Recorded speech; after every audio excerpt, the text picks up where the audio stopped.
Glória a Deus. Que noite abençoada.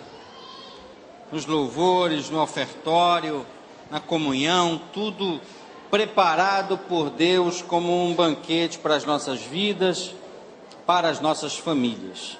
Eu queria que você abrisse comigo a sua Bíblia, lá no livro de Lucas, no Evangelho de Lucas, Evangelho de Jesus segundo escreveu Lucas, no capítulo 10. Capítulo 10 de Lucas, verso 38. Nós leremos hoje para basear o nosso estudo, a nossa pesquisa, os evangelhos de Lucas e de João. Evangelhos de Lucas e de João, mas inicialmente Lucas capítulo 10, verso 38. Lucas 10, 38.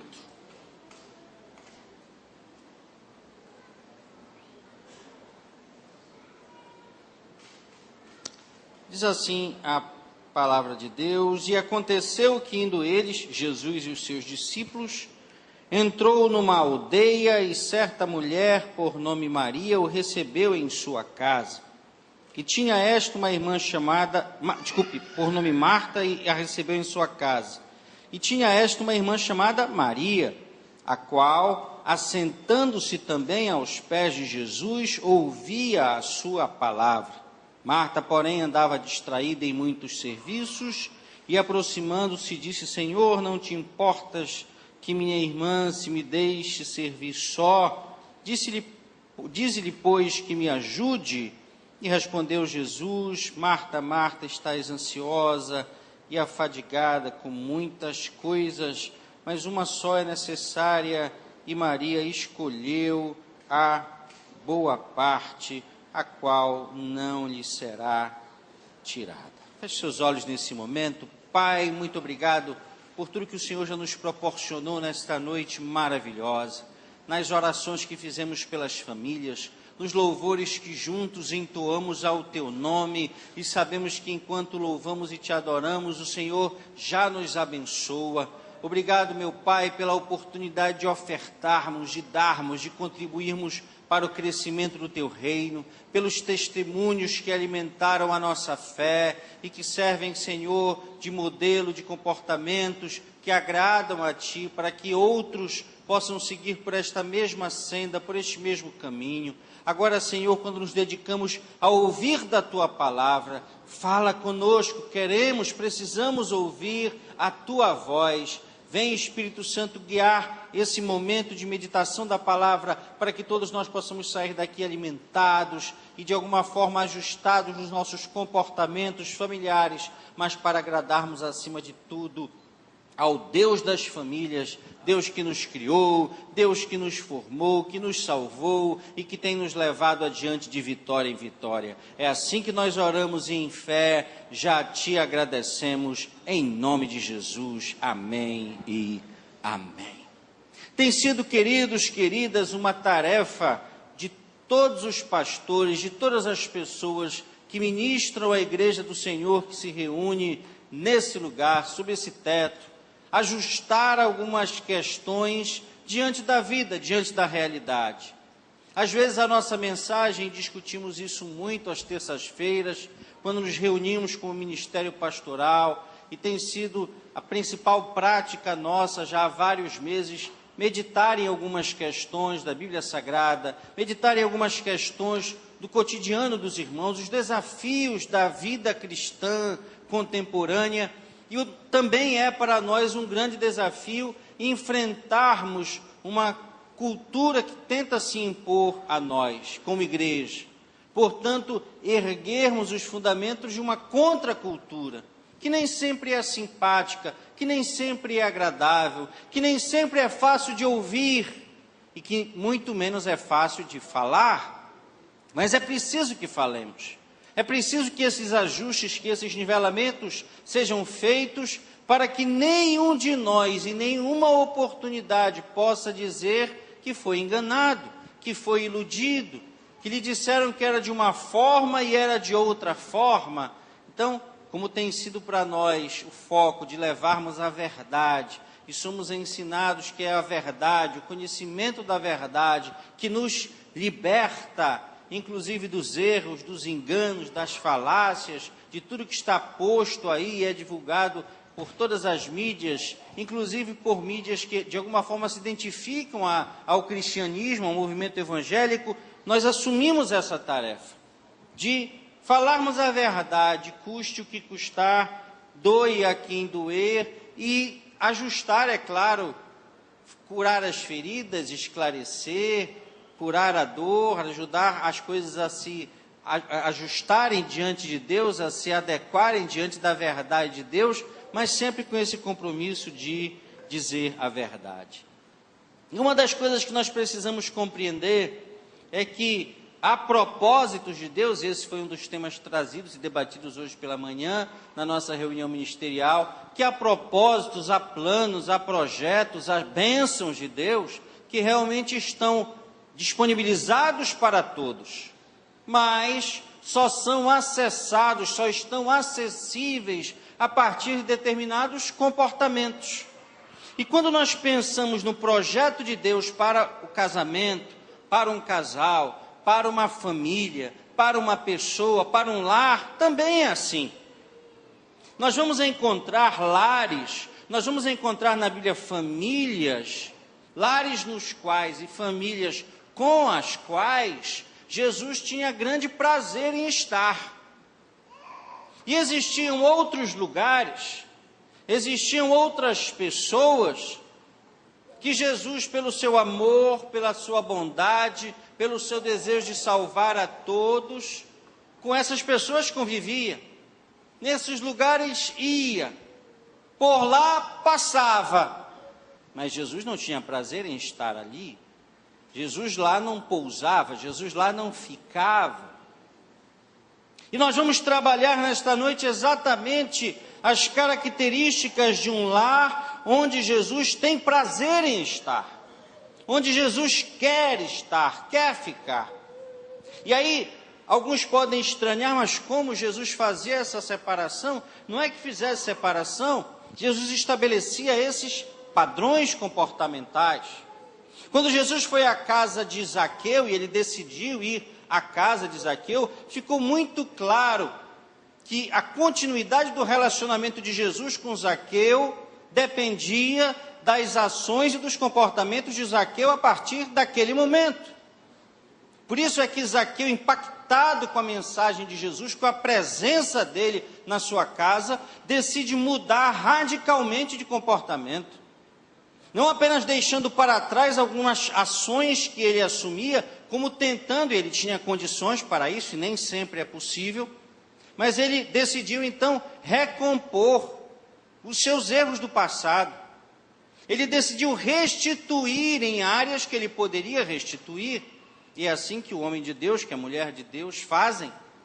Quando não há possibilidade de restituição, não se restitui, mas quando há possibilidade, se restitui o mal causado, o dano causado. Assim foi com Zaqueu.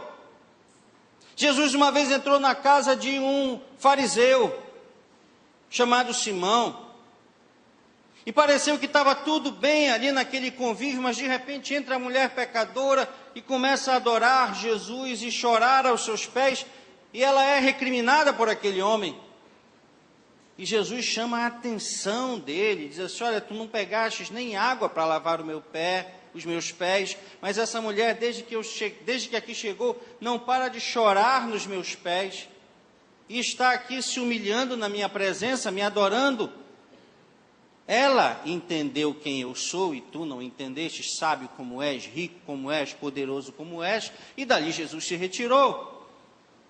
Mas aqui se fala de uma família com a qual Jesus tinha imenso prazer em estar.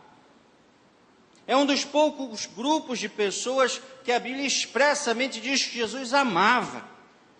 E isso nós percebemos exatamente pela quantidade de narrativas que envolviam a presença de Jesus na casa de Marta, Maria e Lázaro.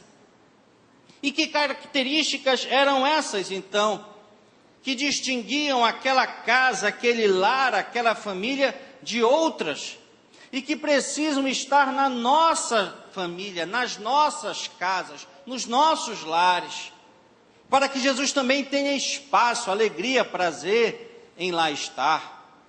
Porque a presença de Jesus não é medida por imagens, não é medida por uma Bíblia aberta, não é medida por uma frase colocada na parede, ou num carro, ou numa empresa, não. Isso pode até servir como uma palavra profética, como uma declaração de que aquele carro, aquela empresa, aquele lar pertencem a Jesus.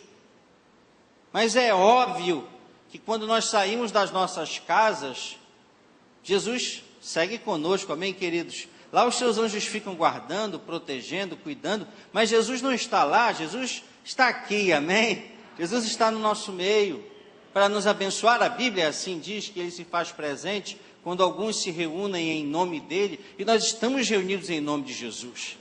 Então, é importante nós percebermos, não é, que esses elementos materiais, talvez símbolos, importantes como sejam, para demarcar um território, não significam que Jesus está naquele lugar, naquele casamento, naquela casa, naquela família. E quais são então as marcas? Quais são as distinções que nós podemos abstrair desta família tão especial, tão amada por Jesus, para as nossas vidas, para as nossas famílias, para os nossos lares, para os nossos casamentos? A primeira coisa que se percebe com muita singeleza, e aí já é em João, no capítulo 11, no verso 5, vem a frase poderosa que diz: ora, Jesus amava a Marta, a sua irmã Maria e a Lázaro. Portanto, o lar daqueles três era um lar de amor. O amor pairava naquele lugar. E quando Jesus diz que Ele amava esses três membros de uma família, é claro que o sentimento era mútuo. Jesus era amado por eles. E se nós formos olhar a história de Marta, Maria e Lázaro, nós vamos entender por que tanto amor mútuo, por que tanto amor direcionado de Jesus para eles e deles para Jesus. Nós vamos encontrar na vida dessa família histórias de perdão, história de graça, história de paz, de companheirismo, de dificuldades, mas de milagres, do poder de Deus manifesto na vida deles, através de Jesus, mas também de um carinho todo especial, de uma manifestação de grande prazer em ter Jesus com eles. Jesus não era um peso, Jesus não estava atrapalhando, pelo contrário, todas as vezes que Jesus chegava ali a Betânia, aquela pequena aldeia próximo de Jerusalém, ele era recebido com grande festa por Marta, por Maria e por Lázaro, mesmo não sendo um lar sem problemas. Se nós formos ler, e isso acabamos de ler lá em Lucas e aqui em João, a história se repete, havia discussões inclusive entre as irmãs. Talvez a disputa fosse até pela maior atenção de Jesus, porque uma se dedicava mais a uma área do cuidado de Jesus, outra dava mais atenção à sua mensagem, e elas estavam ali com algumas diferenças. Como talvez você diga: mas é isso, pastor, nós nem sempre nos entendemos, às vezes há discussões, às vezes há disputas, às vezes há problemas, às vezes há conflitos. Em todos os lares há conflitos, não há famílias perfeitas, irmãos. Não há famílias perfeitas, irmãs, mas há famílias felizes, amém? E a felicidade está em ter Jesus na família.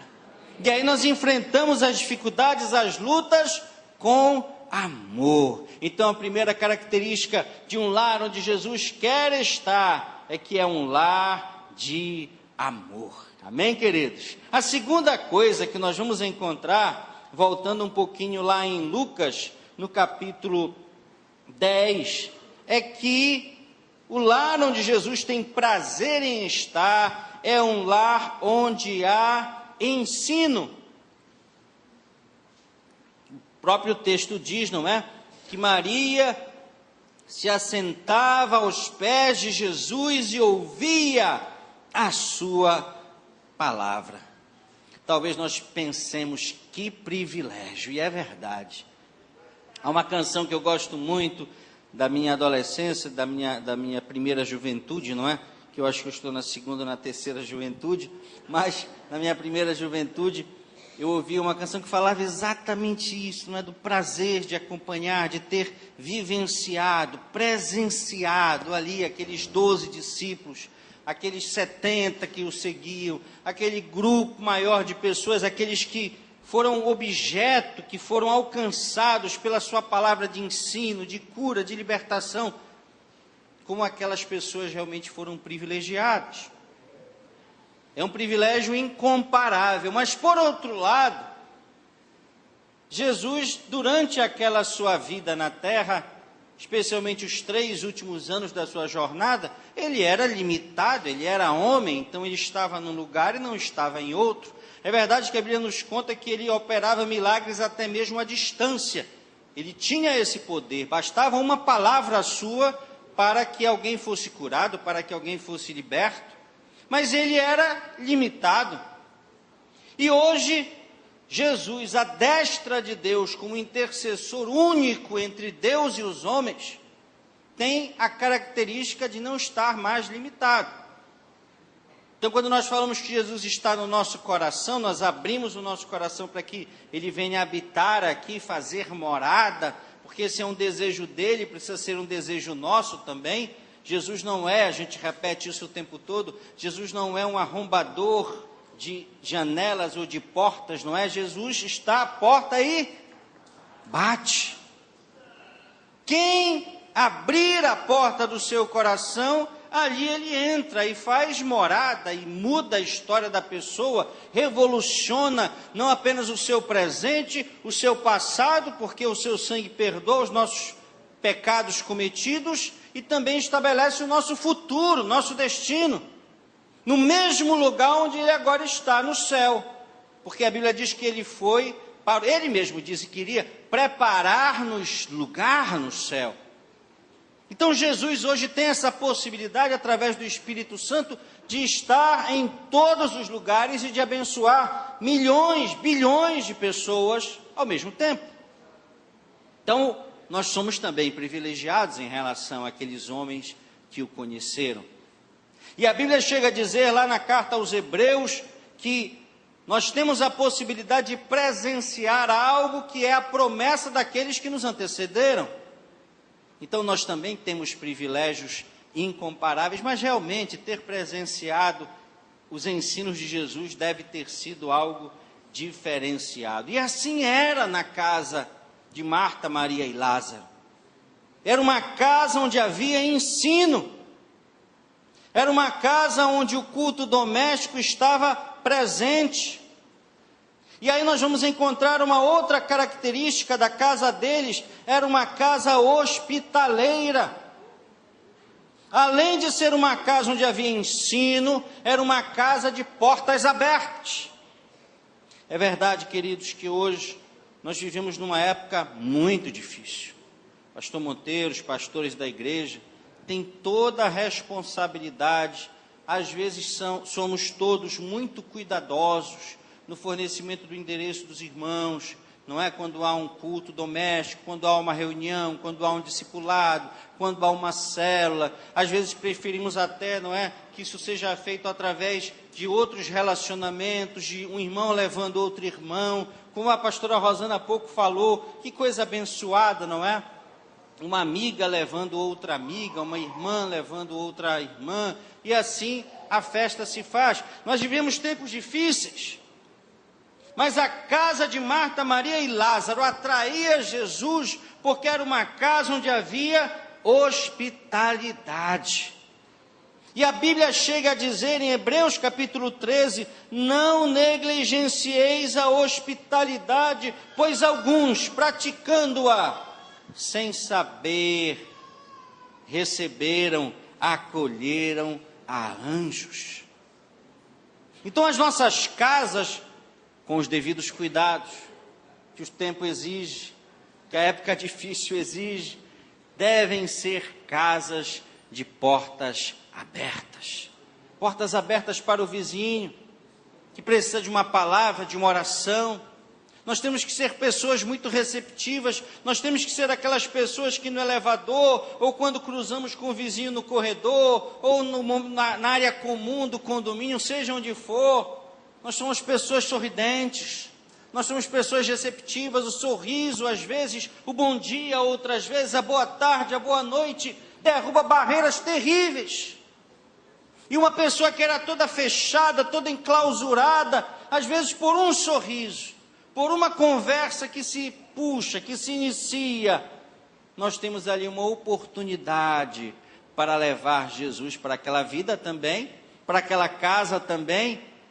Então eu quero desafiá-los, para além de abrirmos os nossos lares para o ensino, o que acontece na célula, o que acontece no discipulado, cada qual com as suas estratégias, que nós possamos realmente abrir os nossos lares. Mais um desafio que é posto para as células que devem ser instaladas nas nossas casas.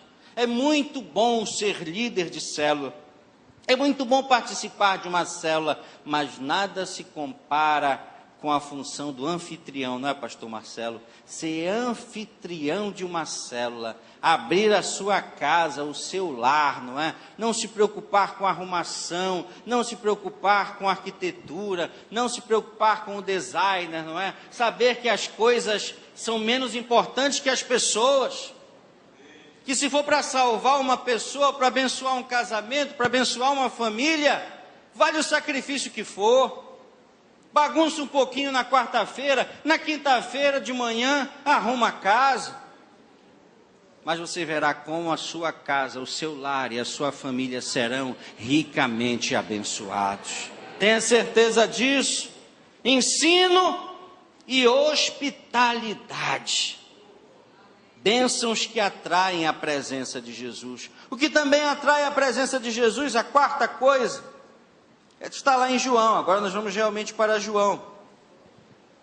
No capítulo 12. No capítulo 11 se fala sobre a família de Marta, Maria e Lázaro. E no capítulo 12 também. Só que há um lapso temporal entre um episódio e outro, não é? Você lendo no texto, você vai perceber que há aqui um ensino inicial no problema que atingiu a família de Marta, Maria e Lázaro, o falecimento de Lázaro, e aí tem toda essa história. Depois nós temos a história dos fariseus querendo matar Jesus, e depois nós voltamos para a história, uma outra narrativa de Jesus na casa de Lázaro. Vejam como Jesus tinha prazer em estar nessa casa, nesse lar, com esses irmãos, com essas pessoas.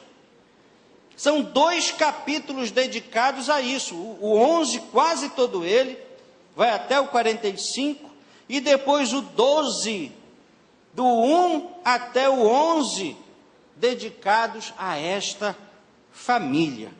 E o que nós aprendemos aqui? A quarta característica de um lar onde Jesus tem prazer em estar.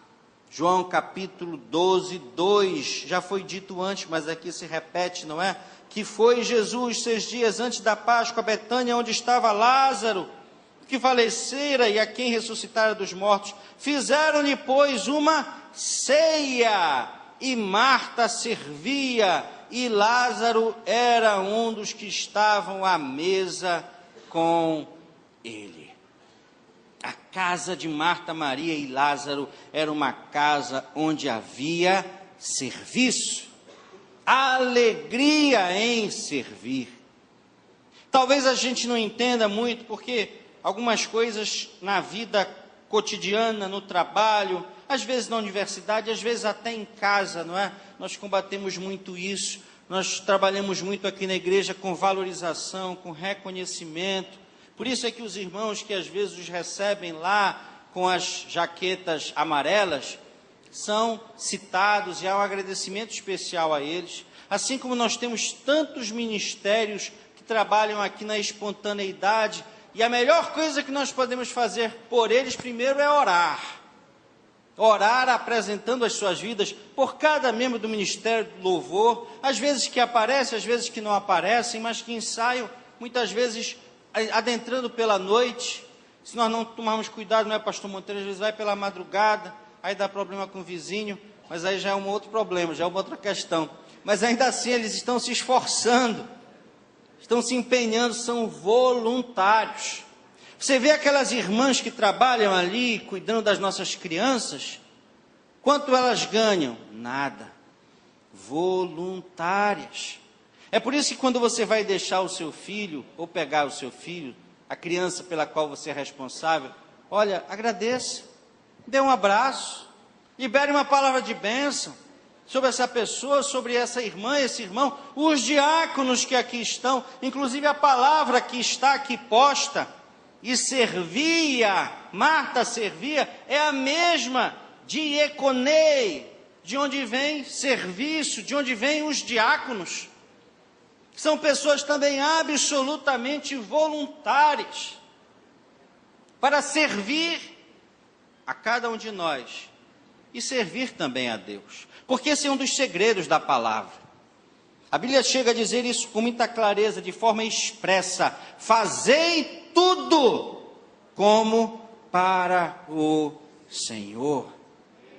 E esse é um ensino que se dirigia aos servos. É claro que naquele contexto se falava muito mais de servos que se aproximavam da figura de escravos, e ainda assim a Bíblia dizia: fazei tudo não como para o seu Senhor, mas fazei tudo como se fosse para Deus, para com o Senhor dos senhores. E isso para nós deveria revolucionar a nossa forma de fazermos as coisas mais simples ou mais complexas. Fazemos um trabalho da escola, fazemos uma atividade vinculada ao nosso trabalho secular, pelo qual recebemos inclusive.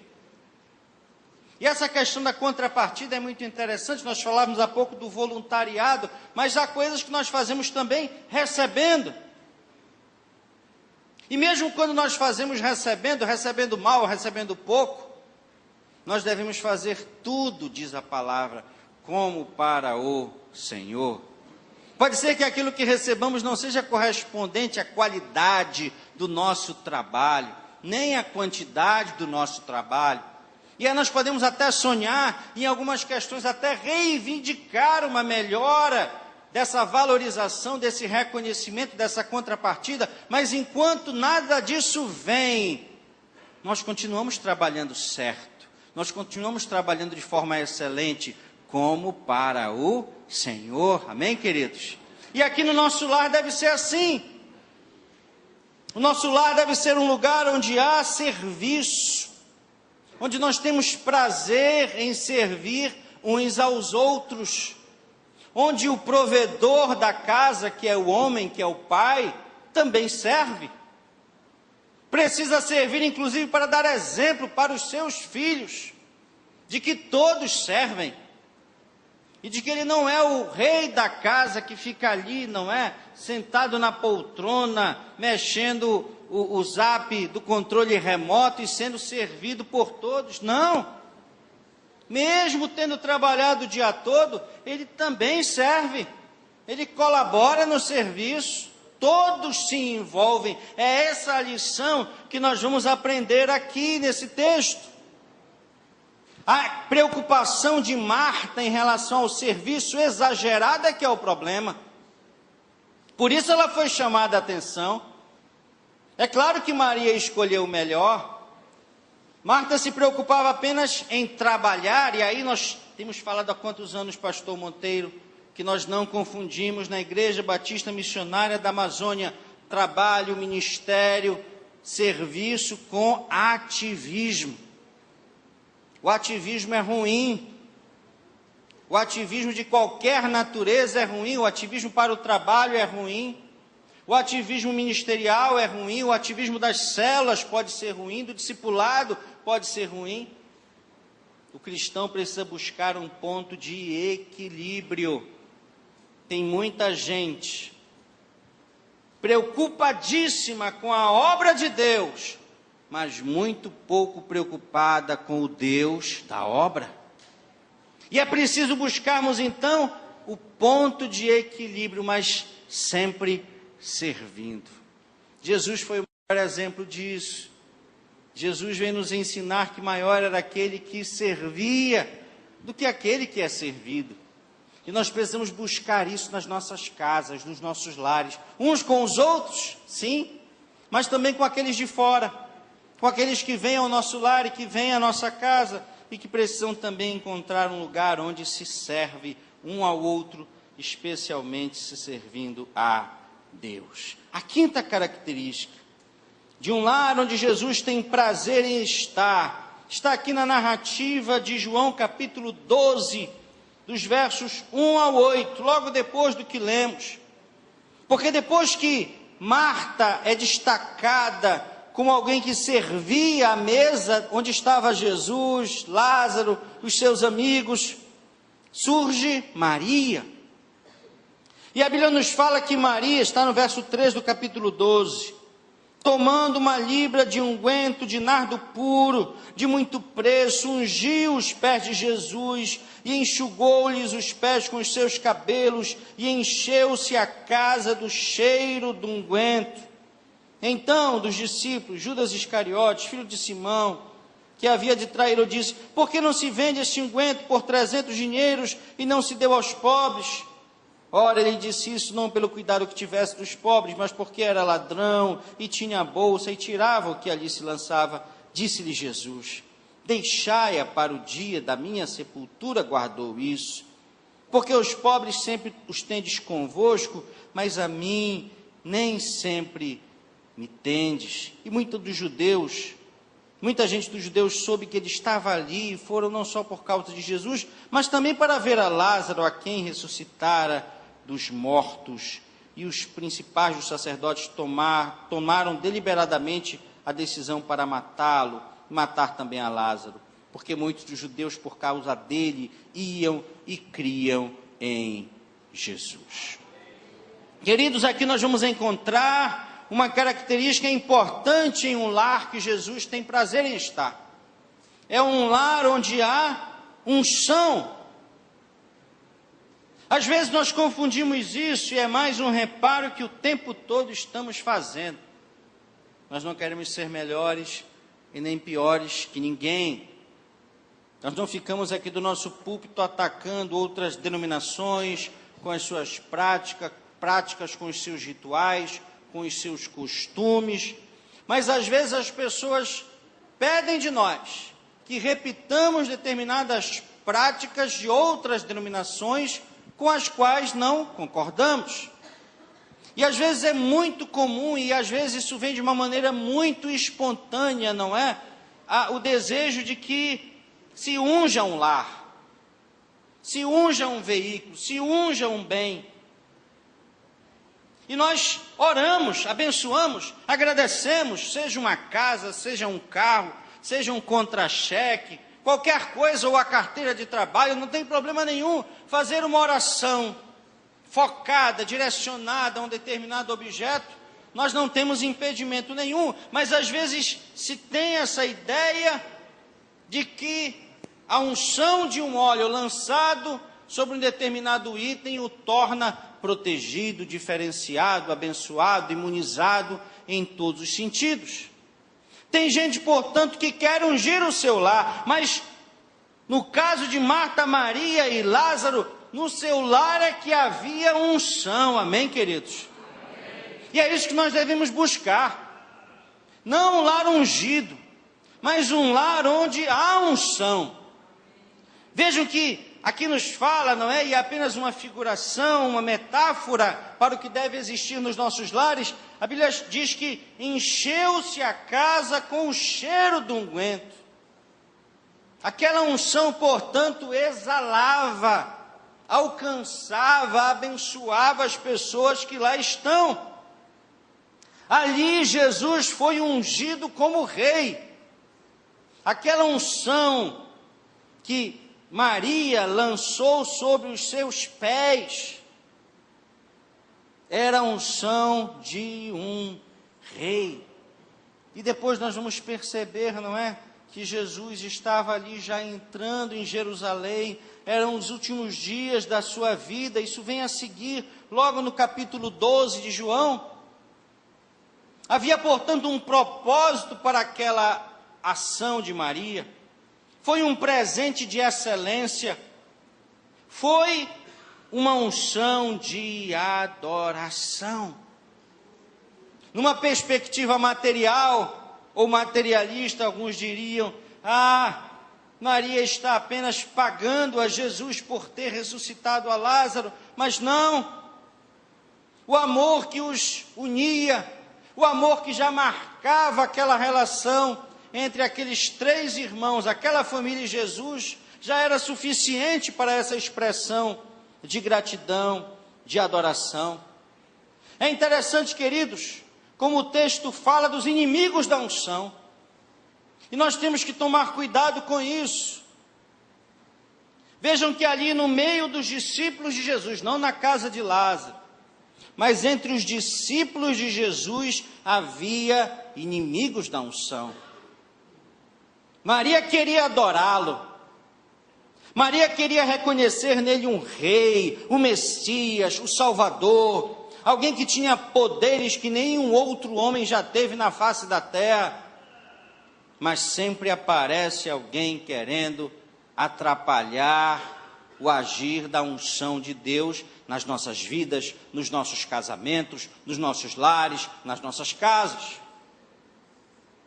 Nem sempre com os propósitos que são expressos. Às vezes a pessoa vem e diz assim: mas tu vais abrir a tua casa para uma célula? Mas tu vais entregar dízimos e ofertas lá nessa igreja? Olha isso, olha aquilo. E aí enche de argumentos, de razões, de justificativas. Tu vais abandonar isso que tu fazias, mas tu gostavas tanto, não é? O teu divertimento era esse. Tu vais mudar o teu modo de falar, tu vais mudar os teus relacionamentos, tu vais deixar de ganhar dinheiro, tu vais abrir mão da tua sociedade, tu vais mudar as tuas vestimentas para servir a essa igreja, ou para servir a esse Jesus, ou a essa religião, ou a essa denominação. O que não faltam são pessoas que querem impedir que a unção de Deus nos alcance. Pessoas que querem atrapalhar a continuidade do nosso casamento, falsos amigos. E olha que Jesus considerava aqueles 12 como os seus melhores amigos, os seus principais amigos. E ali no meio daqueles 12, um grupo pequeno até de amigos, havia esse, que daqui a alguns dias iria traí-lo, e que o roubava o seu ministério, roubava as ofertas que o ministério de Jesus recebia há muito tempo. Então cuidado. Ao mesmo tempo que a nossa casa tem que estar aberta para a unção, cuidado com esses inimigos da unção. E Jesus o repreende, esclarecendo a verdade daquele ato de adoração de Maria. A penúltima coisa, a penúltima característica de um lar em que Jesus está, não estranhe, não pense que quebra tudo que nós falamos até aqui, não, pelo contrário, reforça a concretude e a verdade da mensagem que se prega deste púlpito. Um lar onde Jesus está, um lar onde Jesus gosta e tem prazer de estar, é um lar provado pelo sofrimento. Jesus nunca disse que nós não passaríamos por adversidade. Jesus nunca disse, não está dito em lugar nenhum, que nós não passaríamos por sofrimentos, que nós não receberíamos más notícias. Pelo contrário, Jesus nos alertou que nós passaríamos por tribulações. E algumas dessas tribulações, algumas dessas dificuldades estariam associadas ao simples fato de sermos cristãos, ao simples fato de sermos seguidores de Jesus, ao simples fato de negarmos algumas atitudes que querem nos ser impostas, de construirmos uma ideia de contracultura. Só por fazermos isso, Jesus já nos alertou: vocês serão perseguidos, vocês serão caluniados, vocês sofrerão perdas, vocês passarão por tribulações. E é claro que nós temos muitas promessas de que tudo isso que nós passamos aqui, de ruim, de mal, de sofrimento, se reverterá na glória futura onde Jesus está. Amém, queridos? E também nós podemos ter esperança de que, segundo a vontade dele, ainda nessa vida, ainda nessa terra, aqueles que nos humilharem, verão o Senhor nos exaltar. Amém? A Bíblia assim também fala, que os humilhados serão por Ele exaltados. Mas é um lar provado pelo sofrimento. E todos nós conhecemos, está aqui em João capítulo 11, o sofrimento que alcançou aquele lar, com a morte, com a notícia da morte, com a morte de Lázaro. É um dos mais belos textos para ser estudado, trabalhado, para nós compreendermos esta faceta da vida cristã, que muitas vezes é escondida em algumas mensagens, porque é difícil ouvir isso, não é bom falar sobre isso. É igual o tema inferno, verdadeiro, real, inequívoco, mas que não dá prazer em falar, e muito menos em ouvir, mas que é necessário se falar, é necessário crer que essa é uma realidade.